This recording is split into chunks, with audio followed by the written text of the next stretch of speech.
إن الحمد لله نحمده ونستعينه ونستغفره ونعوذ بالله من شرور أنفسنا ومن سيئات أعمالنا. من يهده الله فلا مضل له ومن يضلل فلا هادي له، وأشهد أن لا إله إلا الله وحده لا شريك له، وأشهد أن محمدًا عبده ورسوله. أما بعد، فإن خير الكلام كلام الله، وخير الهدي هدي محمد صلى الله عليه وآله وسلم، وشر الأمور محدثاتها، وكل محدثة بدعة، وكل بدعة ضلالة، وكل ضلالة في النار. بێگومان ئەگەر ئێمە دوور بکەوینەوە لە خوای پەروەردگار، دوور بکەوینەوە لە عیبادەت و زیکر و یادی خوای پەروەردگار، با دڵنیابین لەوەی کە کەسانێکی زۆر بە ملیۆنەها و ملیارەها خەڵک هەیە کە لە خوا نزیک دەبنەوە، کە عیبادەتی خوای پەروەردگار دەکەن، کە زیکر و یادی خوا دەکەن. ئەو کاتە بۆمان ڕوون دەبێتەوە کاتێکە لە خوا دوور دەکەوینەوە کێ خەسارەتمەندە؟ بێگومان ئەو کەسەی لە خوا دوور بێ خەسارەتمەندی دنیا و قیامەت. ئەو کەسەی عیبادەتی خوا نەکا لە دنیا و قیامەت دۆڕاوە، چونکە والله الغنی وأنتم الفقراء. خوای گەورە دەفەرمێ خوای گەورە دەوڵەمەندە و ئێوە فەقیر و هەژار و داماوە. کەواتە ئەو کەسەی لە خوا دوور ئەکەوێتەوە خۆی زەرەرەکە، و دڵنیاش بە دڵنیاییەوە زەرەر ئەکا لە ڕۆژی قیامەتە ئەگەر تۆبە نەکا و نەگەڕێتەوە بەلای خوای پەروەردگار. لە حەدیثێکی صەحیح موسلیم داهاتووە، خۆشەویستی خوا فەرمێ صلی الله عليه وسلم، خوای گەورە دەفەرمێ ئەگەر لە یەکەم نەفەرتانەوە هەتا ئاخر نەفەرتان لە جنۆکە و لە ئادەمیزاد، واتە هەرچی ئادەمیزاد و جنۆکەیەک هاتوۆتە ئەم سەرزەویە، هەر هەمووی لە یەکەمەوە تا کۆتایی هەموویان دڵیان لەسەر دڵی فاجرترین و کافرترین کەس بێ، وەکو دەجال، واتە هەموو خەڵکی ئەم سەرزەویە کە هاتووە و دێت و ئەڕوا بە جنۆکە و بە ئادەمیزادیشەوە، دڵی هەموویان وەکو دڵی دەجال وابێ، وەکو فیرعەون وابێ، دەفەرمێ خوای گەورە دەفەرمێ ما نقص ذلك من ملکی شەیئا، لە موڵکی من کەم ناکە، لە دەسەڵاتی من کەم ناکە. بۆیە کاتی عیبادەت دەکەی لە خوا نزیک دەبیتەوە بۆ خۆتە، خوا پێویستی بە تۆ نییە، چونکە ئێمە هەموو کاتێک دەڵێن الله الصەمەد، خوای گەورە سەمەدە، واتە پێویستی بە کەس نییە، پێویستی بە عیبادەت و نوێژ و ڕۆژ و چاکەی ئێمە نییە، لە موڵکی خوا کەم ناکە هەرچی بکەین ئێمە. کەواتە ئاگاداری خۆمان بین بە ئیزنی خوای پەروەردگار. هەر کەسێک لە خوا دوورکەوێتەوە خۆی زەرەر دەکا. هەموو خەڵکی ئەم سەرزەویە باشترین دڵیان هەبێ، خراپترین دڵیان هەبێ، هیچ تەسیری لە خوای پەروەردگار ناکات.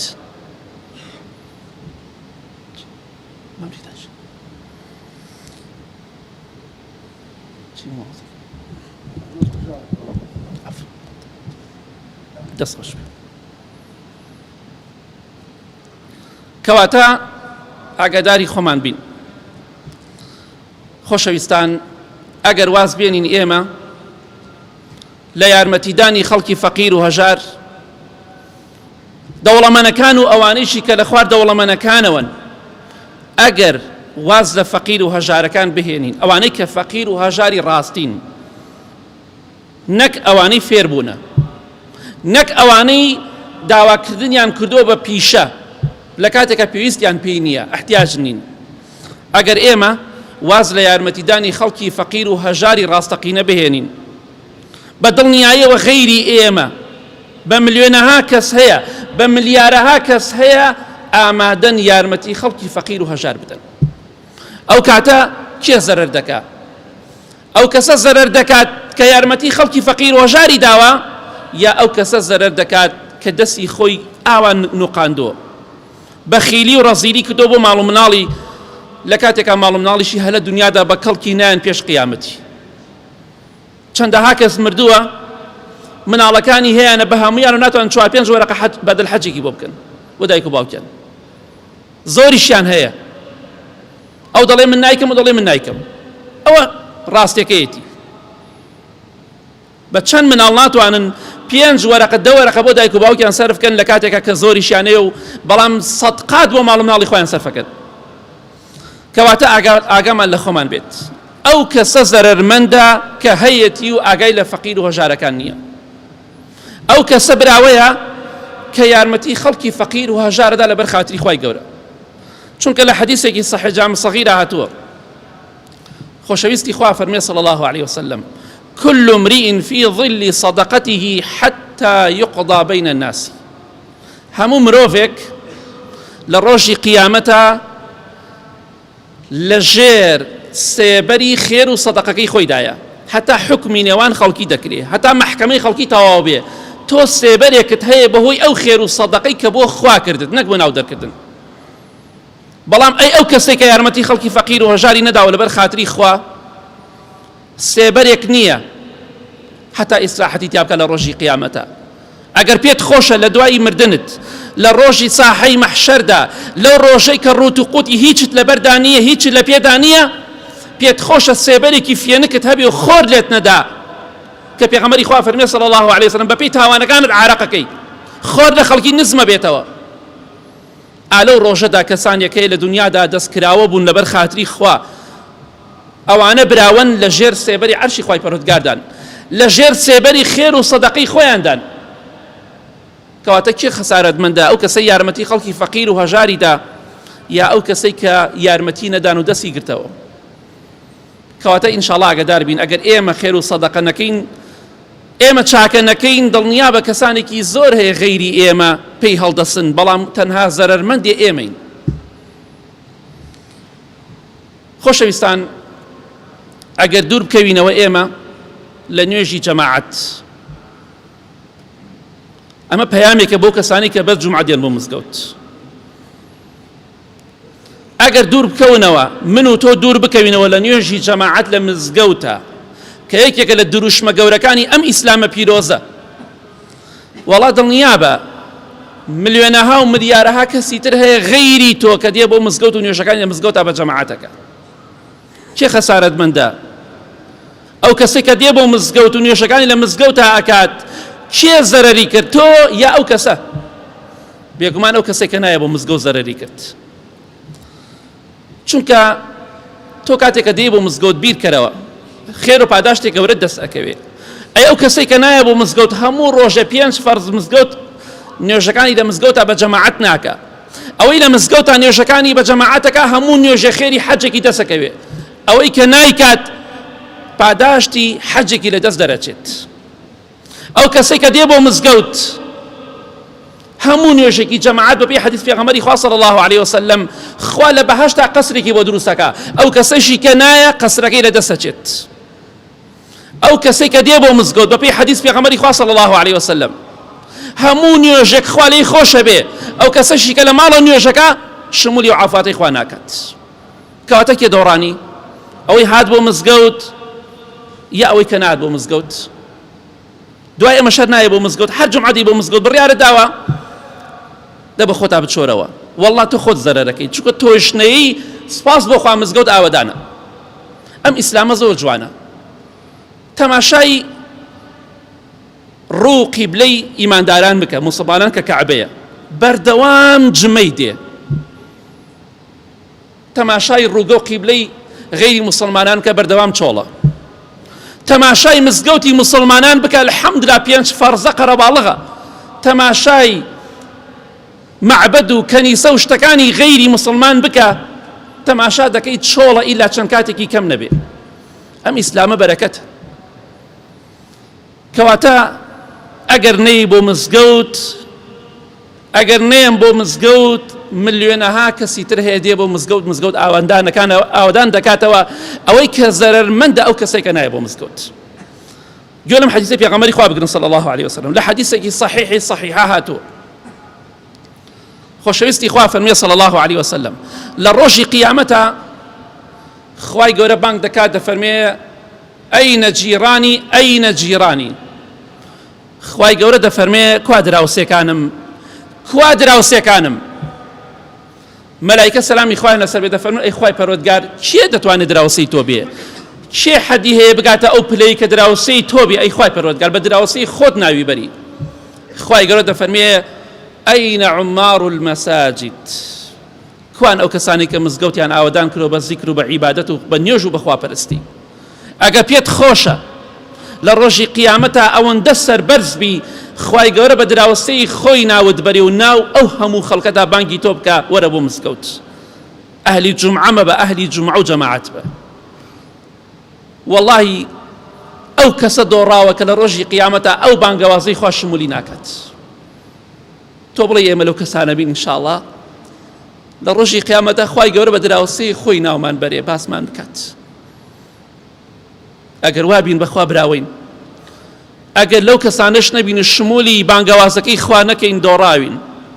جا بۆیە وەرە بۆ مزگەوت، ئەگەر تۆ شنەی غەیری تۆ دێ بەڵام تۆ زەرەر دەکەی، تۆ دەدۆڕی، تۆ لە ڕۆژی قیامەتە پاداشتێکی کەمە دەستکەوتووە لە دنیادا. نوێژەکانت بەو شێوە نەکردووە کە خوا پێغەمبەری خوا صلی الله علیه وسلم فەرمانی پێت کردووە وەرە بۆ مزگەوت، عوزرت نییە وەرە بۆ مزگەوت، لە ماڵ نوێژ مەکە. یا ڕەبی خوایە لێمان خۆش بی، لە گوناهی دایک و باوک و مردوەکانمان خۆش بی، ئاخرمان بەخێر بگێڕی یا رب العالمین.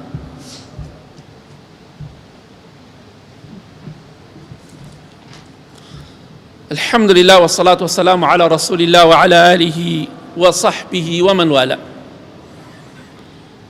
ئەگەر خوشکەکانمان، کچەکانمان، خێزانەکانمان، دایکەکانمان واز لە حیجابی شەرعی و باڵاپۆشی بهێنن، با دڵنیابن ملیۆنەها ئافرەتی تر هەیە بەو پەڕیشانازیەوە باڵاپۆشی دەپۆشێت، بەو پەڕیشانازیەوە حیجابی شەرعی دەپۆشێ. ئاخر حیجابی شەرعی جیاوازە لەگەڵ ئەمەی کە ئەمڕۆ هەیە. خەڵکی وا دەزانن دەڵێ خێزانم لەخوا بەزیادێ حیجابە، نیوەی قژی بەدەرەوەی، نیوەی قژی بەدەرەوەی. ئەمە حیجابە کێمە کێ حیجابە؟ تەنیا نیو لە چکە پێ دەڵێن حیجابە، ئەو حیجاب نییە، بێت لەچکی کامل بێ، ئەبێت جلێکی شەرعی لەبەرا بێ. ئەو ئافرەتەی پانتۆڵێکی لە پێدایە و جلێکی تەسکی لەبەردایە و لەچکی کردووە پێی ناوتری حیجابی لەبەردایە، تۆزێ پۆشتەیە بەڵام زۆر نا. جا بۆیە ئەگەر ئێوە خوشکە بەڕێزەکان، ئەگەر ئێوە واز لە جلی شەرعی بهێنن لەبەری نەکەن، ملیۆنەها کەسی تر هەیە ئەو جلە شەرعی بە فەرمانی خوا جێبەجێ دەکەن و لەبەری دەکەن. بۆ پەڕیشانازیەوە فەرمانی خوا جێبەجێ دەکەن، تۆش بگەڕێرە بۆ لای خوا فەرمانی شەیطان بشکێنە. چونکە وەڵڵاهی دڵنیا بە ئەگەر تۆبە نەکەن، بە سافیرەیی بمرن، دەزانن کێ زەرەرمەندە، ئێوەی سافیرە یا ئەو کەسانی کە لە دنیادا باڵاپۆش بوون.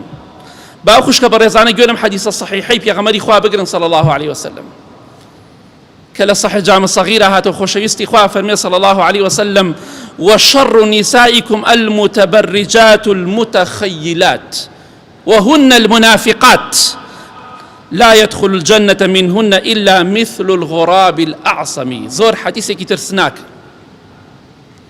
خۆشەویستی خوا فەرمێ صلی الله عليه وسلم خراپترین ئافرەت لەناو ئێوەدا، شەڕترین خراپترین ئافرەت لەناو موسڵماناندا ئەم جۆرە ئافرەتن. المتبرجات، ئەوانەی خۆیان ڕوتەکەنەوە، جلی تەسک و تەنگ لەبەر دەکەن. المتخەیلات، معجیبن بە خۆیان، تەکەبوریان هەیە، خۆیان بە گەورە دەزان، شانازی بە جوانی خۆیان و دەکەن، لە ڕێگادا دەیان بینی دەست بە قژیانە دەهێنن، دەست بە سنگیانە دێنن، خۆیان زۆر بەلاوە گرنگە. وەکو کچە مۆدیلەکان و هاوشێوەی ئەوانە ئەگەر تۆبە نەکەن و نەگەڕێنەوە بە لای خوا، ئەوانش کە خەڵکیان ئەمڕۆ بەرەو خراپە بردووە. کوا حیا حورمەتێکی جاران ماوە، کوا کۆمەڵە کەسێکی دەرەوەی کوردستانی خۆمان هاتن ئافرەتانی ئێمەشیان خراپ کرد، ئافرەتانی ئێمەش وا لێکەن بەرەو خراپەکاری بڕۆن. ئەوانە خراپترین ئافرەتن. پێغەمبەری خوا فەرمێ صلی الله عليه وسلم هەم سافیرن هەم لە خۆشیان باین و معجیبن بە خۆیان. واللهی بەداخەوە ڕوو دەکەم ئەو خەڵکە زۆر عیبە، زۆر شەرمەزاریە بۆ ئەو خەڵکە، زۆربەی ئەو خەڵکە کە لایک و کۆمێن بۆ کەسانە دەکات. جا بۆ ئەمڕۆ پیاوی بە شەخسیەت، ئافرەتی بە شەخسیەت خەڵک گوێی لێگرێ؟ ناوەڵڵە کەم. بەس حاشا عازری دوو لەو ڕیبەڕێستان خۆت سوک بکە خۆت ڕسوا بکە قسەی ناشرین بکە جوێن بدە هەزار مامۆسای ئاینی حەدی چێ بەقەت جوێندەری و لەش فڕۆشی خەڵک گوێ لێ بگرێ ئەمە کارەسات و ئەمە کۆمەڵگای ئێمەیە مامۆستا ئاینەکان خەڵک گوێیان لێگرێ قورئان خوێنەکان خەڵک گوێیان لێگرێ یاخود ئەو ئافرەتانەی کە جوێنە دەن ئەو پیاوانەی کە جوێنی ناشرین و بازاڕیە دەن قسەی نەشیاو دەکەن لە ناو کۆمەڵگادا ئەم تیکتۆکە بووە بەڵایەک بۆ خەڵکی بەڕاستی زۆر خراپەی تیا بەکاردەهێنرێ بۆتە شوێنی خراپەکاری جا پێغەمبەری خوا فەرمووی صلی الله عليه وسلم ئەو ئافرەتانی کە سافیرن کە لە خۆیان باین و معجبن بە خۆیان ناچنە بەهەشتەوە ئافرەتی ئەوانە ئیلا وەکو چی نەبێ ئافرەتان ئەوانەی کە دەچنە بەهەشتەوە کە من هەروەکو چۆن غوراب الأعصەممانەیە قەلە ڕەشێکمان هەیە ئەو قەلە ڕەشە پەنا بەخوای گەورە زۆر زۆر کەمە کە لە حەدیثەکە باسی کرد پێغەمبەری خوا صلی الله عليه وسلم پێڵەن قەلە بازە خۆمان پێڵەن قەلە بازەڵە ئەم قەلە بازەڵەیە دەنووکی هەندێک دەڵێن دەنووکی سوورە یاخود پێیەکانی سوورە بەعام گشتی پێی ڕەشە ئەو قەلە ڕەشەی کە پێیەکان و سوور بێ زۆر کەمە یاخود ئەو قەلە ڕەشە دەگرێتەوە کە باڵەکانی و پێیەکانی سپین ئەمیش بە کەمی دەبینێت جاری وایە دەیەها پۆل قەلە ڕەشە بینی دانەیەکی تیا نابینی قاچی سوور بێ یا سپی بێ نابینی پەڕەکەی سپی بێ پێغەمبەری خوای صلی الله عليه وسلم دەفەرمێ ئافرەت ئەوە بە کەمی دەچێتە باشتەوە ئەوانەی کە خراپەکارن نەک ئەوانەی کە چاکن چونکە زۆربەیان خراپن دەخەڵەتێن زوو دەخەڵەتێن کەواتە خراپترین ئافرەت ئەو ئافرەتانن کە سافیرن و خەڵکیش لە خشتە دەبن جا بۆیە ئەگەر خوشکە بەڕێزەکەم ئەگەر ئێوەش باڵاپۆشی نەکەن کەسانێکی تر هەیە غەیری ئێوە باڵاپۆشی دەکەن و خەسارەمەندیش تەنها ئێوەن خۆشەویستان ئەگەر ئێمە واز لە قورئان خوێندن بێنین قورئانی پیرۆز نەخوێنینەوە لەبەری نەکەین کردەوەی پێ نەکەین دڵنیا بە ملیۆنەها کەسی تر هەیە غەیری ئێمە ئەو قورئانە دەخوێنێتەوە کردەوەی پێ دەکات و تەطبیقیشی دەکات لەبەریشی دەکات ئەو کاتە زەرەرمەند ئێمەین چونکە گوێرم حەدیثی پێغەمبەری خوا بگرن صلی الله عليه وسلم کە لە حەدیث صحیح تەرغیب هاتووە دەفەرمێ خۆشەویستی خوا صلی الله عليه وسلم القرآن شافع مشفع وماحل مصدق من جعله أمامه قاده إلى الجنة ومن جعله خلف ظهره ساقه إلى النار قرآن تكاكارة شافعة مشفعة واتد شفاعتي قبولة شفاعت بو هر کسی بکات تکاب بو هر کسی بکات لروجی قیامت دشیت باشتو إن شاء الله وماحل المصدق شفاعتي رد ناكريت وقبولة هر کسی پیغمبری خوا فرمی صلی الله عليه وسلم قرآن بخات پیشی خوی بو خوێندنەوە بۆ لەبەرکردن بۆ کردەوە پێکردن پێشی خۆی بخات ئەو قورئانە بەرەو بەهەشتی دەبات بە ئیزنی خوا هەر کەسێکیش قورئان بخاتە پشتی خۆیەوە نەیخوێنێتەوە لەبەری نەکا کردەوەی پێ نەکا دەیبا بۆ ناو ئاگری جەهەنم ئەمە تاو ئەمە حەقیقەتەکەیە بۆیە ئەگەر ئێمە قورئان نەخوێنینەوە ئەوەی کە زەرەرمەندە ئێمەین نەک ئەوانەی کە قورئان دەخوێننەوە القرآن حجة لك وعليك پێغەمبەری خوا فەرمێ صلی الله عليه وسلم قورئانی پیرۆز یا دەبێتە تکاکار بۆت دەتخاتە بەهەشتەوە بە ئیزنی خوا یا دەبێتە قورئان شکات لێکە لای خوای پەروەردگار بەرەو جەهەنەمت دەبات کەواتە هەڵی بژێرە کێ زەرەرمەندە ئەوەی قورئان دەخوێنێ کە قورئان شەفاعەتی بۆ دەکا و دەیخاتە بەهەشتەوە یا ئەو کەسە زەرەرمەندە کە قورئانی پیرۆز ناخوێنێتەوە و قورئانی پیرۆزیش بەرەو جەهەنەمی دەبات دەیداتە پێشی خۆی بەرەو جەهەنەم بە فەرمانی خوا والله ئەوەی نەیخوێنێتەوە کردەوەی پێ نەکا ئیهمالی بکە قورئان بەپێی ئەو حەدیثەی پێغەمبەری خوا صلی الله عليه وسلم بەرەو جەهەنەمی دەبات جایەکی لە جوانەکانی قورئان چییە قورئانی پیرۆز بە درێژایی 1400 و ئەوەندە ساڵ قورئانی پیرۆز ملیۆنەها و ملیارەها خەڵکی گۆڕی بەڵام یەک وشەیەک یەک حرفێک لە خۆی نەگۆڕا یەک حرفێ لە قورئان زیادی نەکرد نەگۆڕا یەک وشەیەک وشەکە نەگۆڕا بۆ وشەیەکی تر، یەک حرفێک نەگۆڕا بۆ حرفێکی تر، بەڵام قورئانی پیرۆز بە پشتیوانی خوا بە ئیزنی خوا ملیۆنەها و ملیارها کەسی گۆڕی. ئەوە جوانی قورئانە. شوێنی قورئان بکەوە بەختەوەر دەبی، شوێنی ئەوروپا و غەرب بکەوی بەرەو بەدبەختی و دۆڕاوی دەڕۆی. وەڵاهی لە کۆتاییدا دەڵێم ئەگەر ئێمە ئیهمال بین، کەم تەرخەم بین لە سەرخستنی ئەو دینەی خوا، دینی خوا سەر نەخەین، بۆی تەطبیقی کەین. کاتێککە تۆ خوشکی بەڕێزم جلێکی شەرعی لەبەر دەکەی و دەڕۆیتە دەرەوە، ئەمە دەعوە و بانگەواز بۆ دینی خوا.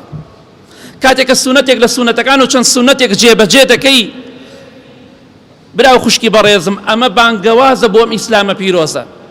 کاتێککە قورئانی پیرۆز بڵاو دەکەیتەوە لە ئەکاونتی خۆت، ئەوە سەرخستنی ئەو دینەی خوایە. قورئان بڵاو دەکەیتەوە سەرخستنی دینی خوایە. ئەگەر ئێمەش ئەو دینەی خوا سەر نەخەین، کەسانێکی تر غەیری ئێمە هەڵدەستن ئەو دینەی خوا سەر دەخەن. چونکە پێغەمبەری خوا صلی الله علیه وسلم لە حەدیثێکی صحیحاتەوە ئەفەرمێ ليبلغن هذا الأمر ما بلغ الليل والنهار ولا يترك الله بيت مدر ولا وبر إلا أدخله الله هذا الدين. أفرمي بيغمري خواه صلى الله عليه وسلم والله أم ديني خواه دقاته همو شوينيك كخور چون دڵێ شەو ڕۆژی پێ بگا، واتە هەر شوێنێکی ئەم سەرزەویە ڕۆژ و شەوی تیابێ ئەو دینەی خوا پێی دەگات.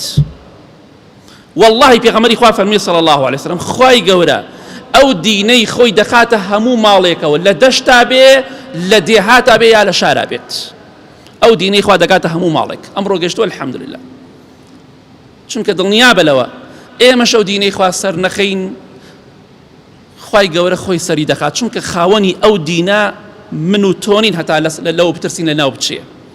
ئەگەر من و تۆ خاوەنی ئەو دینە بووینایە دەمێک و لە ناوچوو بوو، بەڵام خاوەنی ئەو دینە خوای گەورەیە، وعدی داوە قورئان بپارێزێ 1450 ساڵە کەس نەیتوانێت دەستکاری بکات، کەس نەیتوانێت حرفێک پیتێکی لێ بگۆڕێ، یەک پیت ئەلفێ بکا بە بابایە بکا بە ئەلف، نەیتوانیوە کەس. بۆیە خوای گەورە خاوەنی ئەو دینەیە، ئەو دینە سەردەخات. کاتی ئەبرەها هات کەعبە بڕوخێنێ، ئەو ساڵی کە پێغەمبەری خوا صلی الله علیه وسلم تیا لەدایک بوو، باپیری پێغەمبەری خوا صلی الله علیه وسلم عەبدولموطەلیب هات بۆ لای لەشکرەکەی ئەبرەها. کاتە ئەبرەهام پیاوەی بینی، پیاوێکی بە سام و بە هەیکەل و بە هەیبەت لەبەری هەڵسا، وای زانی هاتووە ئەڵێ کەعبە مەڕوخێنە. ئەبرەها وتی چیتەوێ؟ وتی هاتوومە سپاکەی تۆ حشتەکانی ئێمەی بردووە، هاتوومە وشترەکان وەرگرمەوە. وتی وام زانی هاتوتە دیفاع لە کەعبەکەی. ئەبرەها وتی عەبدولموطەلیبی باپیری پێغەمبەری خوا صلی الله علیه وسلم وتی من خاوەنی هوشترەکانم، کەعبە خاوەنی خۆی هەیە دیفاعی لێ بکە، من خاوەنی کەعبە نیم. خوای گەورە طەیرە ئەبابیلی نارد، باڵندەیەکە لە چۆلەکە زەعیفتر و داماوترە.